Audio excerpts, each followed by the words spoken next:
Bien, la Haftara de Vayera. Donc, encore une fois, pour la paracha elle-même, il y a la paracha qui est dans les archives de Kol Torah, de l'Espace Torah. Vous pouvez aller voir. Mais on va parler aussi, encore une fois, de la paracha, mais aussi de la Haftara.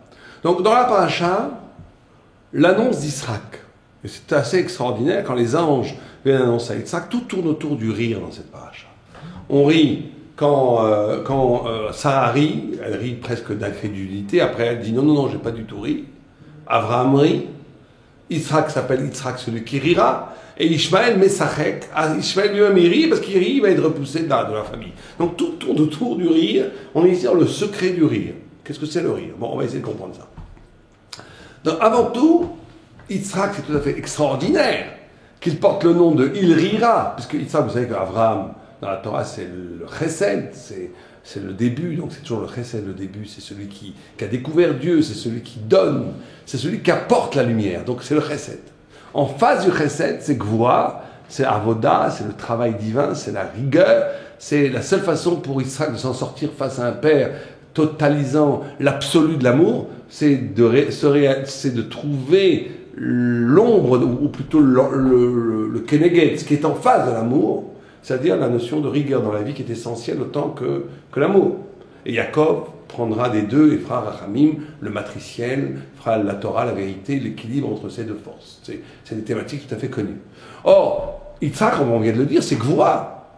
Yitzhak, c'est Chayket, celui qui a vécu la fin des temps. C'est celui qui a été sacrifié, qui est devenu cendre. C'est quelqu'un qui est pas du tout un rigolo. C'est quelqu'un que Dieu lui appelle Eloké Yitzhak, de la vie d'Yitzhak, parce qu'il est tellement sadique, qu'il a tellement dépassé les passions de la vie, que Rachid dit qu'il est comme un homme mort-vivant, puisqu'il n'a plus de passion, Yitzhak, tellement qu'il a touché la vérité. Après le sacrifice d'Yitzhak, il a traversé la Kadat Yitzhak à la fin de notre paracha. Il a traversé le miroir, il a vu l'éternité, il a vu la vérité tellement absolue que ça ne lui dit plus rien de faire des fautes, au point que Dieu peut l'appeler Dieu d'Yitzhak de son vivant. Dieu n'appelle jamais Dieu d'Yitzhak, Dieu de Moshe, Dieu d'Abraham, Dieu de Jacob du vivant. Parce que ça serait leur enlever la liberté. Parce que s'il s'appelle Dieu de Moshe, il sera Dieu de Moshe éternellement. Or, s'il appelle de son vivant, c'est que Moshe ne pourra jamais plus faire de péché. C'est lui enlever la vie, lui enlever la liberté de faire le péché demain. Mais Yitzhak n'a pas ce problème-là, parce que Yitzhak est hors la vie. Yitzhak, en ayant vu, après la Kadat Yitzhak, la lumière divine au-delà de la vie, après la mort, qu'a vécu la fin des temps, il n'a plus de passion, il n'a plus de c'est plus une épreuve pour lui sur la base. Il est dans l'essence même des choses. Il est dans la réalité intime des choses. C'est pour ça qu'il croit que Esav, Ésaü est bien, parce qu'il voit que l'origine de Esav. Il ne voit pas les choses physiques d'Esav. Il n'a aucun rapport avec la vie matérielle des choses. Il voit les choses dans leur essence. Et donc, comment est-ce que cet homme qui incarne la Gvura, qui incarne la rigueur absolue, qui incarne la Avoda, c'est-à-dire le fait de rendre à Dieu. Abraham donne tout, donc Dieu lui donne tout. Yitzhak, il a tellement reçu qu'il est obligé de tout rendre à Dieu.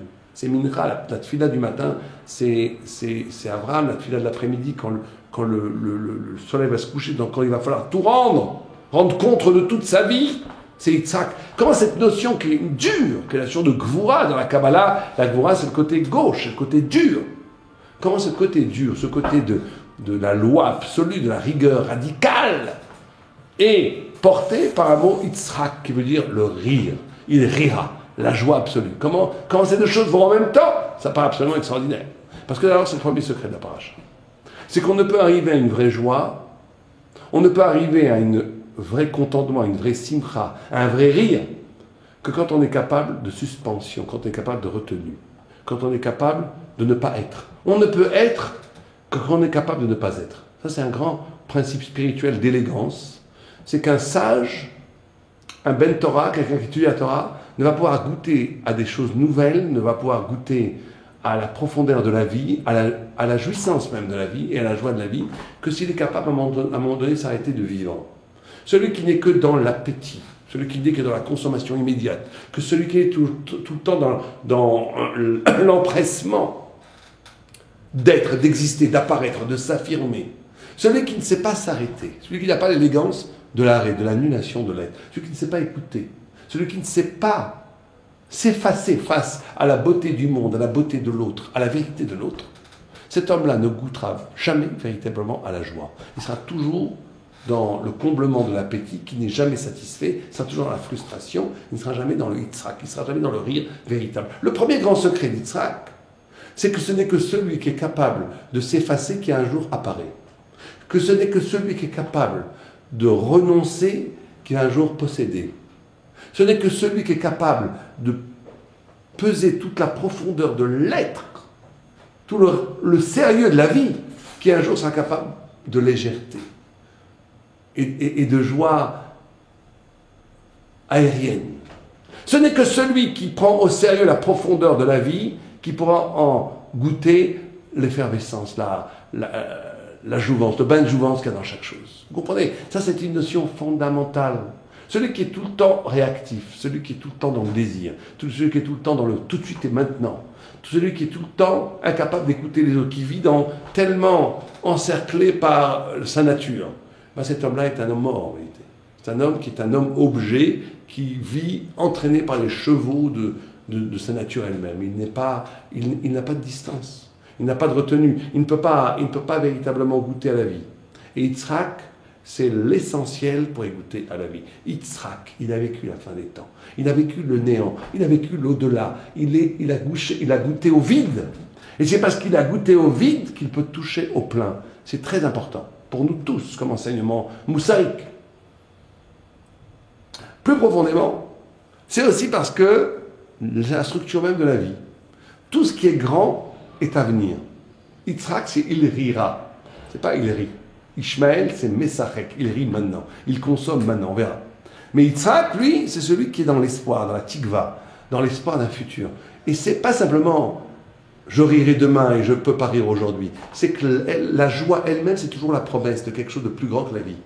Quelqu'un qui ne vit que dans les limites de l'évidence, qui ne vit que comme maintenant, ici et maintenant, qui ne voit que ce qu'il y a, ne peut pas être joyeux, c'est impossible. Un athée radical, s'il est véritablement athée, vous savez que la plupart des athées ne sont pas athées. Ils sont athées, ils se disent athées, mais ils ne sont pas athées. Parce qu'ils ne vivent pas comme des athées. Ils vivent avec un espoir surnaturel, ils croient à toutes sortes de choses, ils sont idéologiquement athées, mais en réalité, dans l'existence, ils ne sont absolument pas athées. Mais j'ai connu quelques athées radicaux, des vrais athées. Ils ne sont jamais joyeux, c'est impossible. Quelqu'un qui est absolument matérialiste, qui ne croit et qui a intégré dans son existence et dans sa psychologie, qui a intégré qu'il n'y a que ce qu'il y a autour de lui, rien d'autre, la finitude rend triste. Ce qui rend joyeux, c'est de comprendre que chaque chose, c'est pas qu'il y a un arrière-monde, vous comprenez?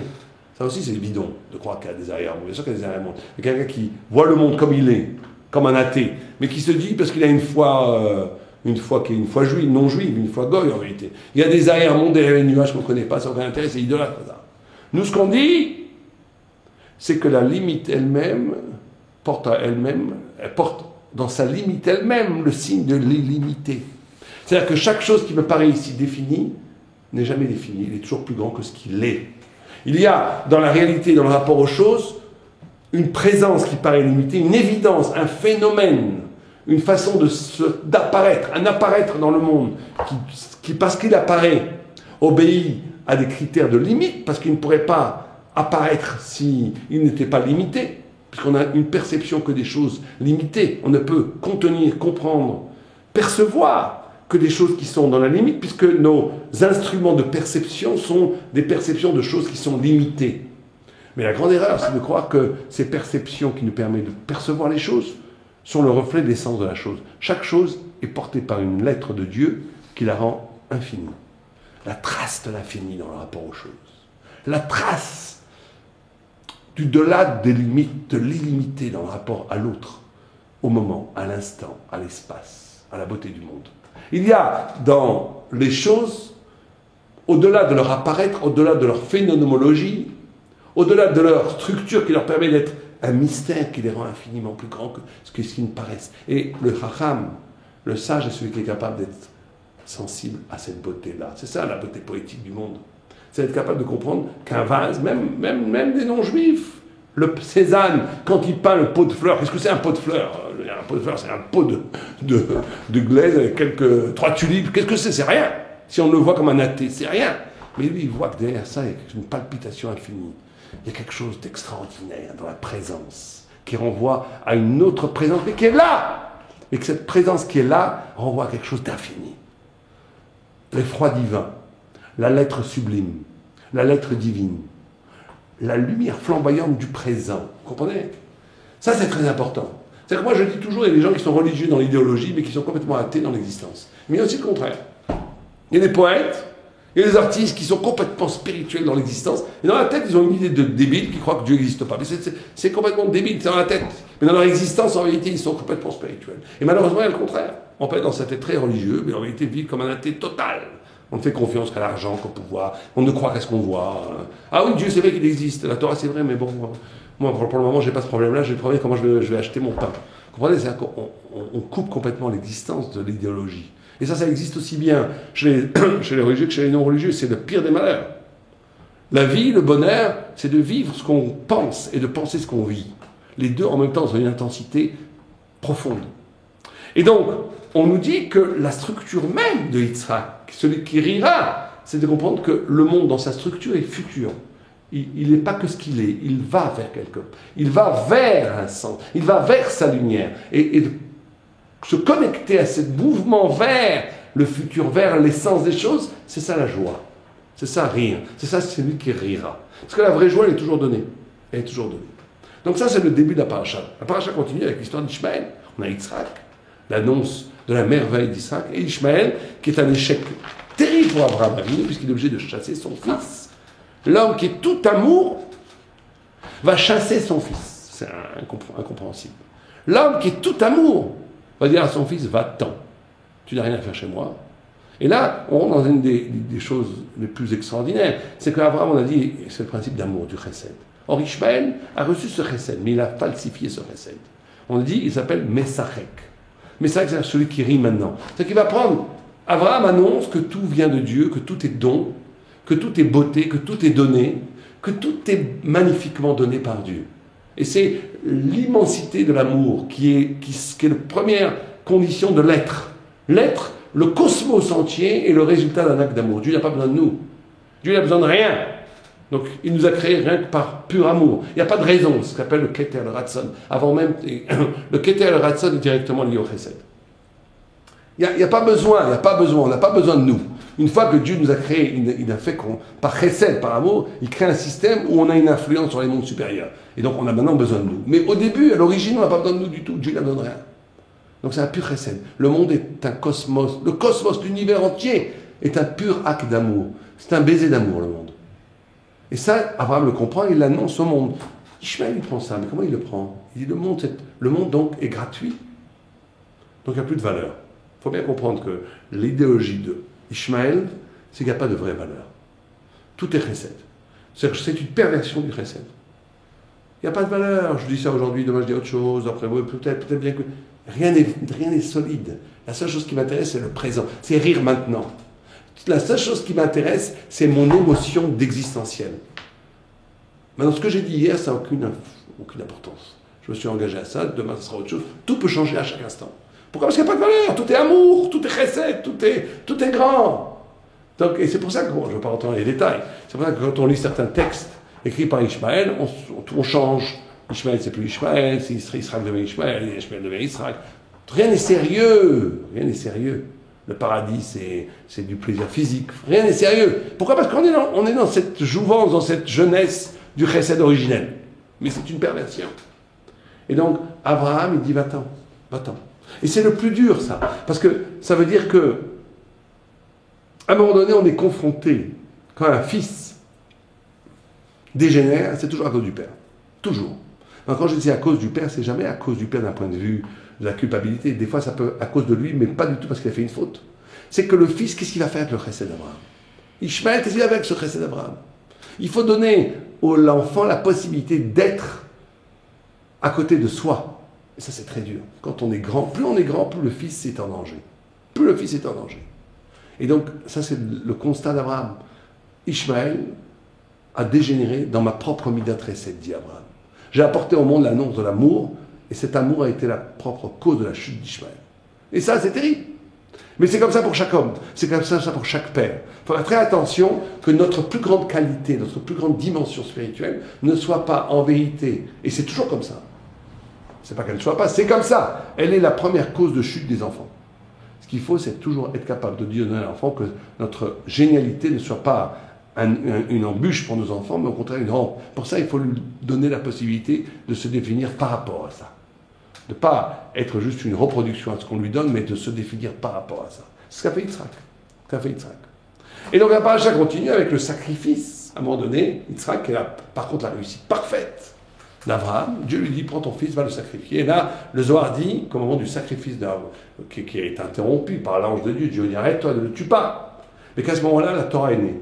C'est-à-dire qu'à ce moment-là, Abraham qui est pur, et on a parlé dans la paracha, vous pouvez voir ça dans la paracha, Abraham qui est pur amour, est capable de faire un acte au nom de Dieu qui est l'anti-amour. Il n'y a pas plus anti-amour que de tuer son fils. Et Yitzhak, qui est tout loi, tout rigueur, fait un acte d'amour extraordinaire, il donne son corps. En d'autres termes, si Abraham, et c'est pour ça que le Zohar dit à ce moment-là, l'eau est devenue feu, le feu est devenu eau, Shamaim, le ciel qui a pour anagramme feu et eau, ça veut dire qu'on a créé ce qu'on appelle la Kedusha, la sainteté. Abraham, à ce moment-là, est devenu Abraham, et Yitzhak est devenu Yitzhak, et Am Israël est devenu Am Israël. Pourquoi? Parce que justement, si Abraham avait dit, moi je ne peux pas tuer mon fils, je suis tout amour, il n'aurait obéi qu'à un principe spirituel. Un ange juif peut être très spirituel, mais il n'y a pas de Kedusha. La Kedusha, c'est pas être spirituel. La Kedusha, c'est être capable de faire un acte qui n'a aucun rapport avec moi. D'être lié. La Kedusha, ça veut dire séparation. D'être lié à une dimension de mon identité. C'est ça qu'il faut bien comprendre. D'être défini dans mon identité par quelque chose qui me dépasse complètement. Une identité divine. Or, Abraham, s'il n'avait pas pu lever le couteau pour tuer son fils, ça veut dire qu'il a dit, mais je suis tout amour, je suis défini par l'amour. Donc je ne peux pas avoir quelque chose qui est contre l'amour. Il peut le faire, parce qu'il n'est pas défini par lui-même. Il n'est pas défini par sa plus éminente qualité. Il est défini par son rapport à Dieu. Donc il peut le faire. Et Yitzhak, il aurait dû dire, mais attendez, d'après la loi, il est tout loi. On n'a pas le droit de tuer un homme, il aurait dû faire du pile-poule. Non, il est prêt à donner son corps pour Dieu. Il dépasse sa nature et il atteint un nouveau niveau de rigueur, de gvoura, qui n'a aucun rapport avec la gvoura naturaliste. Il devient une gvoura qui est le reflet de la gvoura de Dieu. Et Abraham devient lui-même un chesed, un amour qui est lui-même le reflet de l'amour de Dieu. Ils deviennent kadosh. C'est ça la sainteté. La sainteté, c'est quand je suis capable d'opérer un retournement identitaire où ce qui me caractérise au niveau de mon identité, de ma personnalité, est tellement au service de Dieu qu'elle peut supporter son contraire absolu parce que tout vient de Dieu. Et que c'est par là qu'est redéfinie ma qualité elle-même. L'amour d'Abraham après Akadat Yitzhak n'est plus le même amour. C'est un amour qui sent le souffle de Dieu. Et le gvoura, la justice de Yitzhak, après ce don extraordinaire de sa vie pour Dieu, n'est plus la même rigueur. C'est une rigueur qui est traversée par l'eau divine de la bonté, etc. etc. C'est ça la Kedusha, on arrive à la Kedusha. Or, ça c'est la paracha. Dans la Haftara, Élisée en français, fait 2 miracles, enfin plutôt 3 miracles extraordinaires. Puisque, et on va voir quel rapport avec la paracha. Bon alors, les commentateurs disent quel est le rapport? C'est que Elisha promet à cette femme qu'elle aura un enfant l'année prochaine, comme les anges ont promis à Sarah qu'elle aura Yitzhak l'année prochaine. Bon, ça c'est un rapport superficiel, mais profondément. Dans la Haftara, il y a 3 miracles. Il y a d'abord une femme qui était la femme d'un prophète, qui n'a plus rien à manger, qui a plus qu'un seul fiole d'huile. Et on lui a pris ses 2 enfants pour payer les dettes, comme esclave. Elle va voir Elisha, elle dit, j'ai plus. Il dit, qu'est-ce que tu as? Elle dit, j'ai juste une fiole d'huile. Il dit, mets ces fioles d'huile dans une chambre et demande plein de pots vides, de vases vides. Demande des seaux vides. Et tous les seaux se remplissent d'huile. Et elle va vendre cette huile. Et elle va pouvoir racheter ses enfants. Et elle va pouvoir aussi vivre avec le surplus. Bon, premier miracle fait Elisha. Deuxième miracle, une femme riche, par contre, elle vient le voir. Elle n'a pas d'enfant. Son mari est un vieillard. Elle lui dit, l'année prochaine, tu auras un enfant. Elle a un enfant. Puis cet enfant meurt. Et elle vient voir. Elisha dit, l'enfant est mort. Tu m'avais dit, je t'avais dit de ne pas me décevoir. Et d'abord, il envoie son serviteur mettre le bâton sur l'enfant ne revit pas. Il vient, il ferme la porte derrière lui, il se met lui face contre face, corps contre corps, bouche contre bouche, œil contre œil, souffle contre souffle. Et il invoque l'Éternel, il redonne la vie à l'enfant et l'enfant renaît. L'enfant éternue 7 fois et l'enfant renaît. Il fait très à sa métier. Bon, quel rapport ça entre notre paracha? Quel rapport entre ces miracles et la paracha? Vous allez voir le rapport, c'est un rapport fondamental. Vous savez que Yitzhak, nous-mêmes, nous sommes le produit de plusieurs miracles. Le fait d'exister, normalement, Sarah ne pouvait pas avoir d'enfant. Abraham Avinu, certains disent qu'il ne pouvait pas avoir d'enfant du tout, même pas ça, même physiquement, il ne pouvait pas avoir d'enfant. Certains disent que Sarah n'avait pas de rech, elle n'avait pas de matriciel. Pareil avec Rivka, 2 miracles. 3e miracle, Rivka. 4e miracle, Rachel. Donc on est au moins 4 miracles. 4 miracles de maternité. On est une naissance qui n'obéit pas aux lois de la nature. Être juif, c'est d'apparaître dans le monde à partir d'un miracle. Notre naissance est miraculeuse. Notre naissance défie les lois du monde. On ne devrait pas naître. On ne devrait même pas être là, de les juifs. C'est pour ça que les antisémites ils veulent nous faire la peau. Ils disent, vous n'avez rien à faire ici, là, vous vous ennuyez le monde. Le monde, il a une certaine logique. Vous ne vous obéissez pas à cette logique. Vous êtes en train de nous bousiller le monde. On va vous dégommer. C'est ça l'inconscient de l'antisémite. Il sent très bien que le juif n'obéit pas aux critères de l'humanité, de l'universel et du mondain du monde. Il y a quelque chose qui ne va pas avec les juifs. C'est un diablotin, ce juif. Il n'obéit pas aux règles. Il n'est pas dans le format normal de l'humanité. Il faut le dégommer. Et ils ont raison. On n'est pas normaux. Pourquoi on n'est pas normal? Parce qu'on est né de miracles. Comme dans l'Haftara, on est né de miracles. Oh, regardez ce qui se passe. Quand quelqu'un naît d'un miracle, le monde veut se venger. Le monde veut lui faire la peau. Quand quelqu'un n'est pas du monde, il est étranger au monde. Et le fait qu'il soit étranger au monde va faire que le monde entier va vouloir le détruire. C'est exactement ce qui est passé avec cet enfant. Et regardez comment c'est une chose extraordinaire, c'est le secret de la paracha et de la Haftara. C'est qu'il y a une sorte de cycle, on appelle, je crois en français on dit ça, cycle performant ou cycle vertueux, je crois, cycle vertueux. Un cycle spirituel vertueux. C'est quoi? Am Israël, comme cet enfant né d'un miracle. Dès que Am Israël ou l'enfant né d'un miracle, il est en danger. Il est en danger. Le peuple juif est toujours en danger. Pourquoi? Parce qu'il n'est pas protégé par la normalité du monde. Donc le monde veut lui faire la peau, veut le détruire. Or, il va falloir faire un deuxième miracle pour sauver cet enfant. Il va falloir faire des miracles perpétuels pour sauver Am Israël. Et donc, par ce miracle, ce deuxième miracle pour sauver l'enfant, ce deuxième miracle pour sauver Am Israël va devenir encore un tout petit peu plus anormal. Il va devenir encore plus miraculeux. Et comme il va devenir encore plus miraculeux, le monde entier va en voir encore plus se descendre. Et à ce moment-là, il va y avoir un troisième miracle. Et c'est ça le destin juif. Le destin juif dans ce cercle vertueux, c'est que, à l'origine même, il n'obéit pas aux critères du monde, il n'obéit pas aux critères de la matière, il est miraculeux. Le fait qu'il soit miraculeux, le fait qu'il n'est pas du monde, il est hors monde, il est immonde, comme certains antisémites l'ont dit, il est en dehors du monde. Et donc, comme il est hors monde, on va vouloir le détruire. Et pour que Dieu empêche cette destruction, il va faire un autre miracle. Or, ce miracle va faire que ce juif va être encore plus en dehors du monde. Mais s'il est encore plus en dehors du monde, le monde va encore plus se cabrer pour nous faire la peau. Mais encore un troisième miracle, etc., etc. Et le destin juif va être le miracle. Donc le destin juif, s'il y a autant de miracles, de cortèges, de millions de miracles qui accompagnent l'histoire d'Israël, c'est pas simplement juste magique, c'est la structure même de l'existence d'Israël. Et c'est la structure de notre propre existence. Et c'est bien ça qu'il faut. C'est être juif, c'est s'inscrire dans ce destin. De comprendre que ma vie est entourée de miracles. Et vous savez, c'est ce qu'on dit. C'est qu'on dit quand on dit dans Modine tous les jours à la prière, qu'on prie, quand on dit merci, on doit dire merci pour tous les miracles que Dieu nous fait à chaque instant. Et les commentateurs, nos sages nous disent, il n'y a pas un juif sur lequel il n'y a pas des milliers de miracles qui tombent tous les jours. Et donc on doit dire merci. On doit être conscient de ce miracle perpétuel qui nous accompagne et d'être capable de remercier Dieu. Et ça, c'est une des idées fondamentales de notre paracha et de notre Haftara, le Vayayinu et Shabbat Shalom.